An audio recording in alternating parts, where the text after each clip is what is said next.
In this episode, we talk about psychedelic assisted therapy, which is at this point federally illegal in the United States, unless under an FDA approved study. Please understand that we are not encouraging you to do this. Speak with your own attorney and do your own research to make sure that you fall within the legal parameters. Every single phase of private practice has its own unique challenges and its own unique opportunities. Whether you're starting and growing a solo practice, getting a group practice going, whether you're already a group practice boss, or you want to go big and go national with the skills you have, every phase has its challenges. And doing that in community with people and learning from other folks and having that guidance is so, so important. That's why we have a membership community for every phase of practice.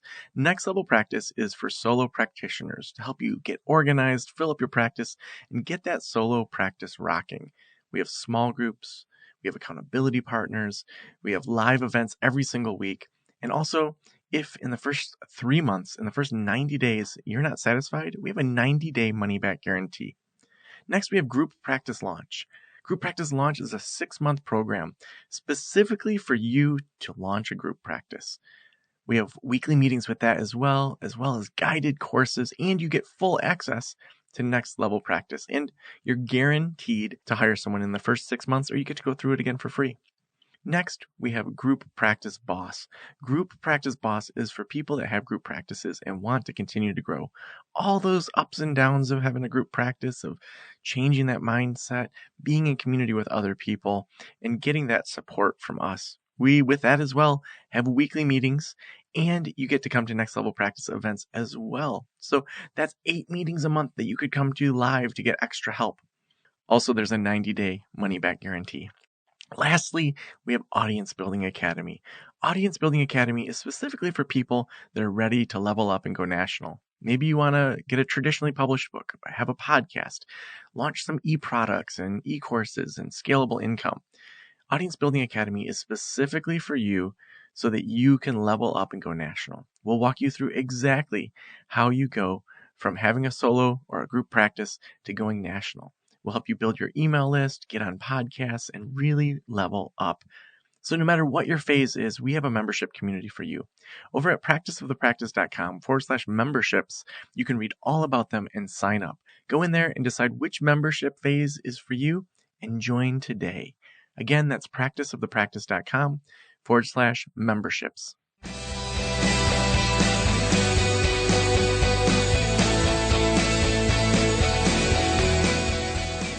This is the Practice of the Practice podcast with Joe Sanok, session number 1159.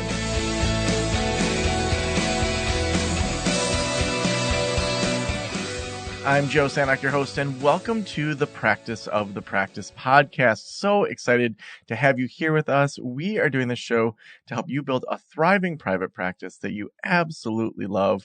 Life's too short not to love the work that you're doing. And that's why we have our membership communities, so that you can be around other people that want thriving practices that they love. If you haven't checked out more about our memberships, head on over to practiceofthepractice.com/membership.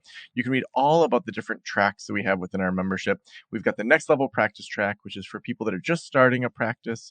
We have the Sustainable Solo Practice track, which is for people that have a solo practice that it's going pretty well, but they want to make sure that it's sustainable and growing. We have our Group Practice Launch track, which is specific for people that are launching a group practice, adding those first clinicians. And then we have our Group Practice Boss track, which is where we help you grow a group practice. So all sorts of tracks. They each have their own live meeting every week. We've got over 30 e-courses you get access to. It's just an awesome program to help support you in your private practice.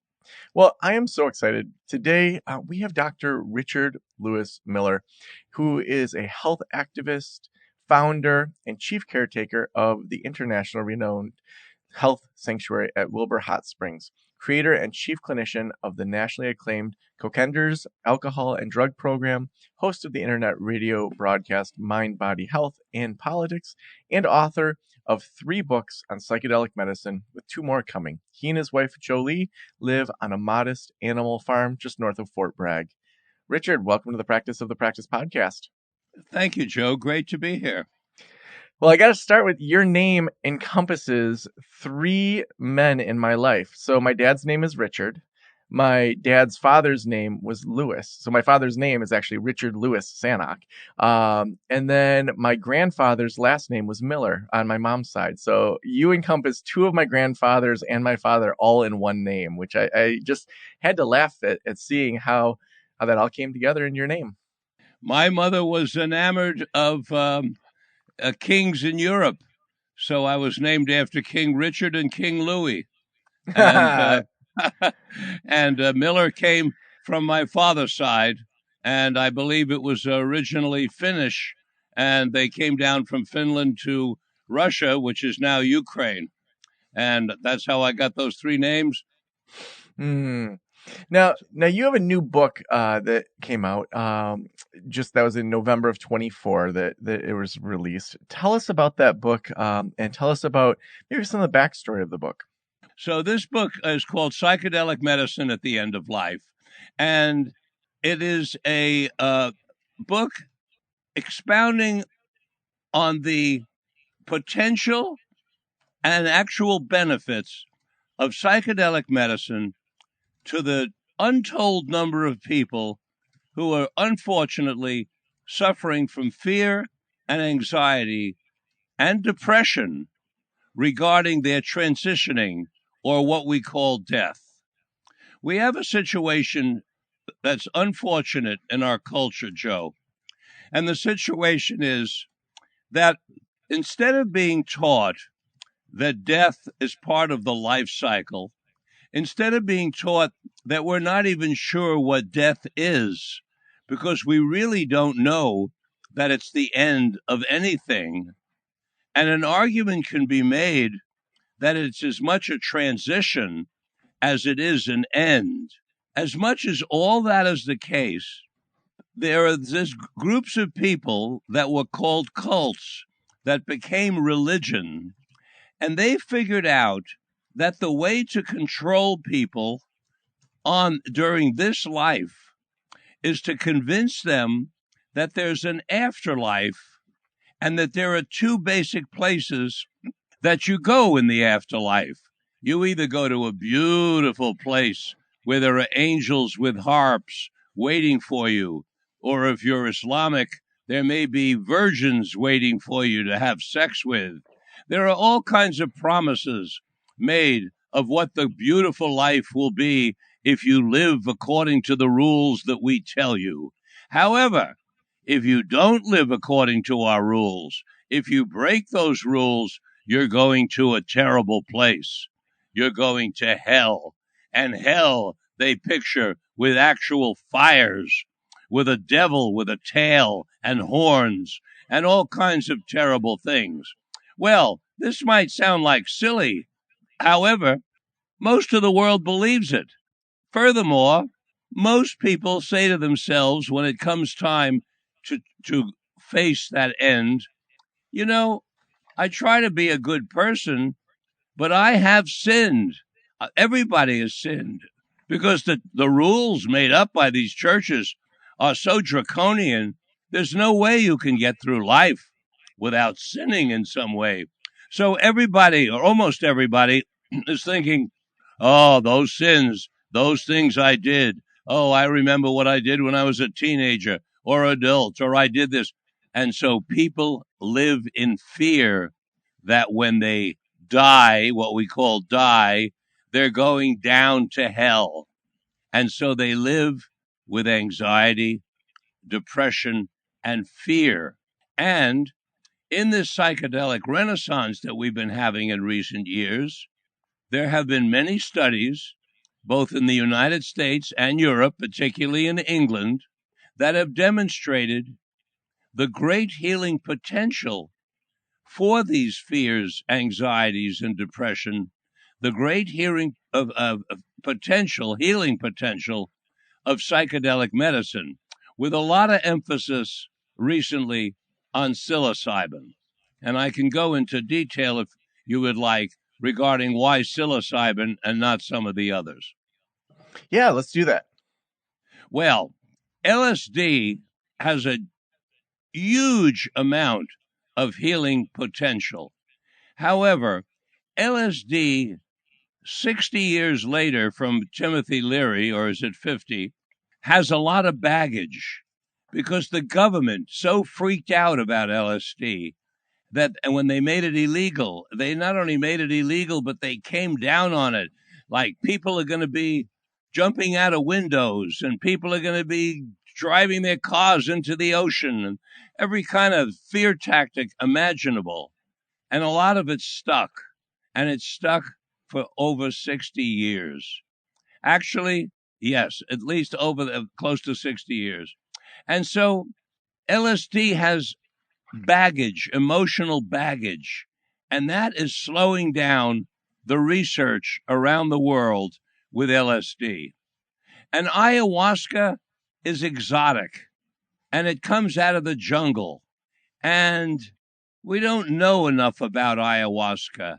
And also, the experience of ayahuasca is tremendously lengthy. And that's also an issue with LSD, Joe. An LSD experience can last between 6 and 12 hours. The same is true for an ayahuasca experience. However, psilocybin does not have the emotional baggage of LSD. It doesn't have the jungle vibes of ayahuasca. It's a word that the politicians even have a hard time pronouncing, psilocybin. And so the research around the world has focused on psilocybin. And of course, we've had some breakthrough studies. Roland Griffiths' work at Johns Hopkins. I interviewed Roland Griffiths way back in around 2005 on my program, Mind, Body, Health, and Politics, and gave him a platform. And that helped create the present psychedelic renaissance because I did at the time, Joe, I did the longest running series on psychedelic medicines that ever been done in this country. So I not only interviewed Roland Griffiths, I interviewed Charlie Grobe at UCLA. I have eventually interviewed Steve Bosis at NYU, Dennis McKenna, the ethnobotanist, Nick Cozy, the psychopharmacologist, Bill Richards, and the on and on and on, including David Nutt in England and Amanda Fielding in England, as well as Robin Carhart Harris. These are all names that are familiar to people who are following the research in psychedelic medicine. And so the research is going on. It's focused on psilocybin, and we're seeing very promising results. And that's what book is about. And what are we seeing? Like, how does that client experience manifest? So take someone that is end of life. Are most of the research is it with people that are in hospice or people that are dealing with terminal cancer? Or maybe walk us through some of the research studies and then what the participants experienced. Okay, there have been studies with terminal people, as you just brought out. Some of that work was done by Charlie Grobe, Dr. Charlie Grobe at UCLA. Roland at Johns Hopkins worked with people who are suffering from depression. And other studies have focused on people at University of California, San Francisco Medical, Andrew Penn, and some of the others there have also focused on depression and anxiety. Now, what are we hearing? That's your question.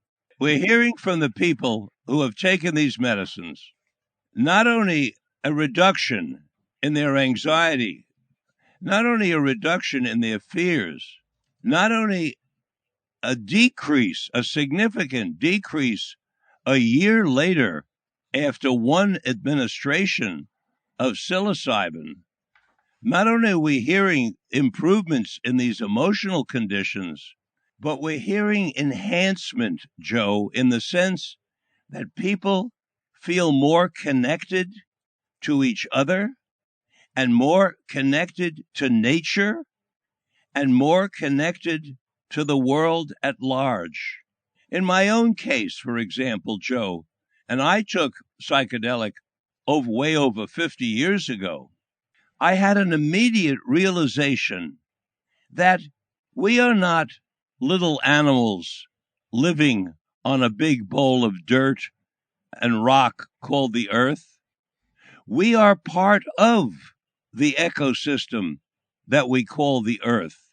We and every living thing on it are all connected. And I had that realization. And it changed my life for the better, Joe, because it's much better to go through life feeling connected to everyone and everything than to go through feeling alone and isolated and being like, I have to go through this whole experience and by myself. Feeling connected is a wonderful feeling, and feeling connected enhances my own sense of gratitude. Gratitude for just being here, Joe. When I think about the fact that an untold number of sperm and an untold number of eggs never connected, never made it to consciousness, they are out there. Those little tiny molecules are gone forever. But the ones, the sperm and the egg that came together to make me, and brought you, Joe, into this life. We got what all those did not get. We got the opportunity to have a life here. And that alone is something to be grateful for. And I was taught that through the use of these psychedelic medicines. I was taught to be able to appreciate a tree, a plant, a bush, a fellow person, the checker at the Safeway store, or my best friend, the plumber who works on my sink, or my mother and father. All these people are part of my ecosystem. They're part of my life experience. And I was brought into that consciousness through the benefits of these psychedelics. So it not only has had these molecules and these substances that we call psychedelics have not only affected my professional life, but they have very much affected my personal life.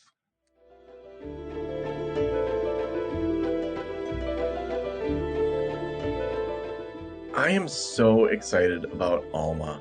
When I had my private practice, I struggled building my caseload, attracting the right clients, managing the business side. And honestly, one of the reasons I didn't take insurance was it was so difficult to navigate. So many of my consulting clients deal with these problems as well. And Alma supports clinicians in building rewarding private practices with simplified insurance credentialing in under 45 days, enhanced reimbursement rates, and guaranteed 2-week payback. Plus a free profile in their searchable, filterable directory, making it easy for clients who are the right fit for your practice to find you. Learn more about how Alma could support your private practice at helloalma.com/Joe. That's hello, ALMA.com/Joe to learn more. So when a participant is going through the experience, how would they describe that shift? So like I used to feel this way about death, but now I feel this way. What are some common reactions to how they shift the way that they think about it? So it sounds like you're saying there's an appreciation for nature, an appreciation for being human, an appreciation for the people around us, how unique it is to even get to be human. And then how does that shift to also have a change in how they think about death? Well, when they when we become cognizant of the fact that we may not be human beings with a spirit inside, but we may in fact be spirits who are temporarily inhabiting a human body, it changes our whole life view. There is a huge difference between being a material person, having a spirit, and being a spirit inhabiting a material body. And when I think of myself as a spirit temporarily inhabiting a human body, I know that my spirit will not suddenly cease because electromagnetic chemical connections, which is what we are light beings. We are little tiny atoms and molecules all stuck together to make what we call a body. And then we inhabit that body with what we call spirit or soul or consciousness. You can put your own name on it, but every one of us knows that we have that. We have, when we close our eyes and go inside, we all know that we are in here, that we have a certain something that we relate to as our consciousness, we call it. And that something that we're relating to is not a material something. It's a light electromagnetic chemical something.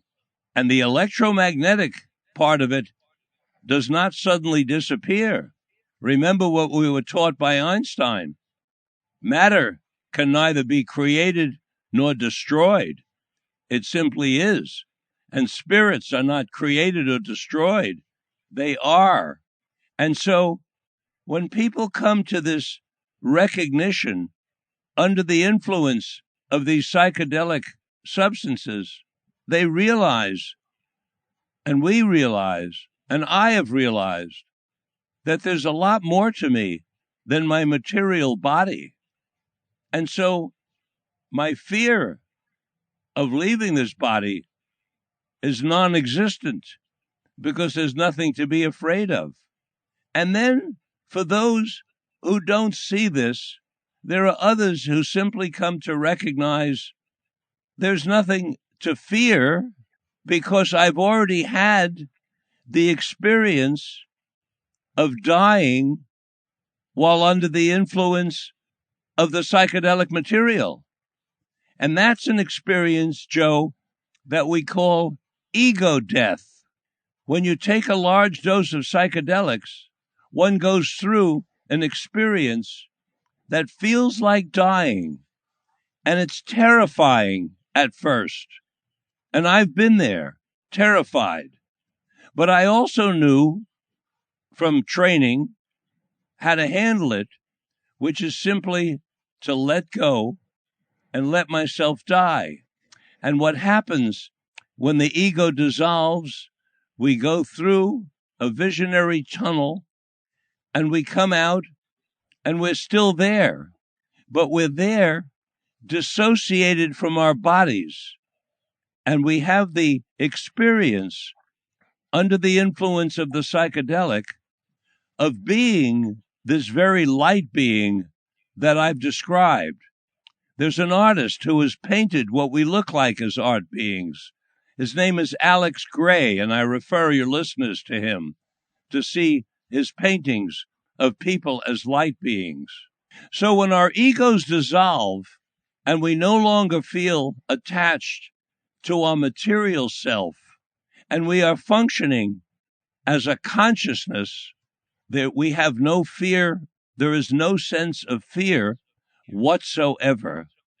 And that freedom from fear carries with us after the psychedelic experience is over, after the medicine wears out, and we're back to what we might call normal existence. But we bring with us those nuggets that we've learned, such as the decrease in fear or the non existence of fear, totally can be gone. I liken having a psychedelic experience to going into one's inner gold mine. And we go into the gold mine and we poke around, and some of the stuff is scary stuff, and some of the stuff is exciting, and it's all kinds of different stuff. And then the psychedelic medicine wears off, and we spend the next days, weeks, and months with a professional guide who helps us polish up the nuggets of gold that we take out of that mine. The psychedelic experience is going into the mind. The follow-up experience is where we polish up all our little nuggets, little facets of our personality. We clean up our communications. We rid ourselves of guilt. We learn how to let go of the past. We learn how to let go of the future and how to be present in every moment. We learn how to live in the present. We learn how to be present for those that we encounter so that when they relate to us, they can feel that we are 100% with them. We're not part of us thinking about some chore we have to do. There's not part of us thinking of some terrible thing we did yesterday. There's not part of us worried about something that's going to happen tomorrow or next week. There's not part of us planning for what we're going to do 3 days from now. We are 100% present, present moment. And that is another one of the great benefits of the teaching of these psychedelics, because people report, in answer to your question, what people are going through. People report having these experiences, just as I personally have had these experiences. So what I'm offering you, Joe, is sort of a mix of what patients and people and science has reported, as well as what I personally have experienced, because I'm 85 and a half years old, and I started experimenting personally with psychedelics over 50 years ago when I was teaching at the University of Michigan in Ann Arbor. Go Blue. Down the road from me here in Michigan. I'm wondering, as we think about therapists and them talking to their clients about this, if you could guide therapists in having these kind of conversations. So say there's clients that are dealing with end of life issues, transition issues, things where psychedelics could be helpful. How do you feel like therapists should best manage those conversations?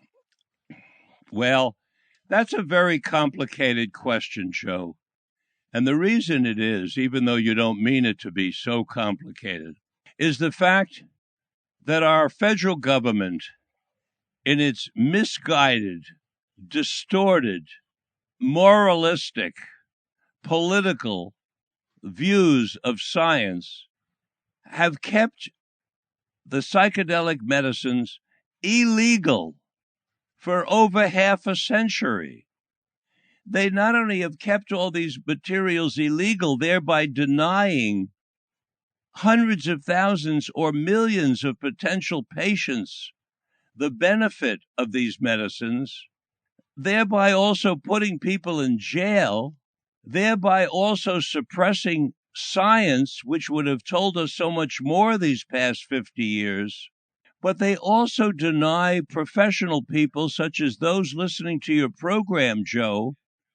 They deny us the legal right to use these medicines. So your question, how does a therapist talk to a patient who might be interested in psychedelic medicine? Well, unless they live in Colorado or Oregon, they've got to talk extremely carefully because their license could be taken away for indulging in this medicine. That is a huge national problem. So what we have, Joe, is we have both therapists and non-therapists all over the country engaging in guiding people in psychedelic experiences and also becoming criminals at the same moment they're doing that, becoming outlaws, having to look over their shoulder, having to worry about the possibility that somebody will go on Facebook and talk about their great doctor who gave them psychedelics. And then the next day, they know there'll be a knock on the door from the local district attorney or somebody, or the board of medical examiners. This is a travesty, and it's not moving ahead very slowly. The FDA, in its misguided behavior. Recently, once again, after 39 long years, MAPS, the Multidisciplinary Association for Psychedelic Studies, led by Dr. Rick Doblin, was recently turned down, asking for legitimacy of MDMA, which is a borderline psychedelic, much milder. After 39 years, turned down again. That's the state of where we're at, the sad state of where we're at with regard to our federal government. And it doesn't look like it's getting much better, Joe. I know a lot of my colleagues are saying, oh, next time, we'll do what they wanted. Next time we'll do this. I've known Rick Doblin. I've started supporting him 39 years ago when I met him in 1985. It's been 39 long years of us saying, one more thing, we'll try this, we'll try that, we'll let us, and no, no, no, no. It's sort of like the story of the man who's at the Wailing Wall in Israel, and a reporter from CNN says to him, how long have you been coming to the Wailing Wall? And he says, for 25 years. And he says, how often do you come? He says, 4 or 5 times a week. And the reporter says, what is it like for you? What is it like for you for 25 years coming to this famous place, the Wailing Wall in Jerusalem? What is it like for you? And the man looks at the reporter and says, what is it like? You ask what it's like? It's like talking to a wall. Well, Richard, on that, the last question that I always ask is, if every private practitioner in the world were listening right now, what would you want them to know? I want them to know that the most important tool that I can offer patients, both those about to use psychedelics and those who will never use psychedelics, the one most important tool from my 64 years of practice is abdominal breathing, and it doesn't cost anything to learn it. 0 fee, open source. Learn how to abdominally breathe. Learn how to be a master at diaphragmatic breathing and teach it to your patients. Learning how to breathe is the fastest antidote to anxiety. It's faster than a speeding Valium. Learning how to breathe can save your life. Learning how to breathe can help you with balance your emotional life. Learning how to breathe is number one. That's so awesome. Thank you so much. If people want to get your new book, if they want to learn more about you, listen to the podcast, where should we send them? Oh, thank you for that, Joe. My book is called Psychedelic Medicine at the End of Life. All my books are on Amazon, easy to find out. If you want to communicate with me, go to mindbodyhealthpolitics.org, mindbodyhealthpolitics.org.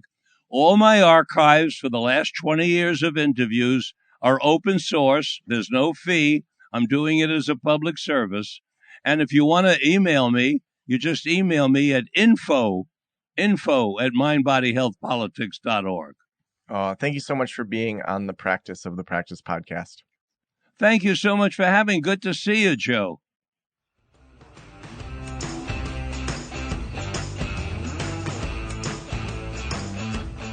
Well, if you're interested in this, last May, we did the entire month on psychedelic-assisted therapy and have a ton of episodes back there. And let me just look and see what those numbers were. If I go back to May, in my handy-dandy little thing here, looks like... I can't go back and look. So it was probably episode 900. I think it was in the late 900s, our psychedelic assisted therapy series. So if you want to learn more, I did, I think, 25 interviews with different people doing this in different places across the world, talking about different research studies, politics around it. So if this is interesting to you, if your clients are asking these questions, please go check those out. Also, we could not do the show without our amazing sponsors. Today's sponsor is Alma.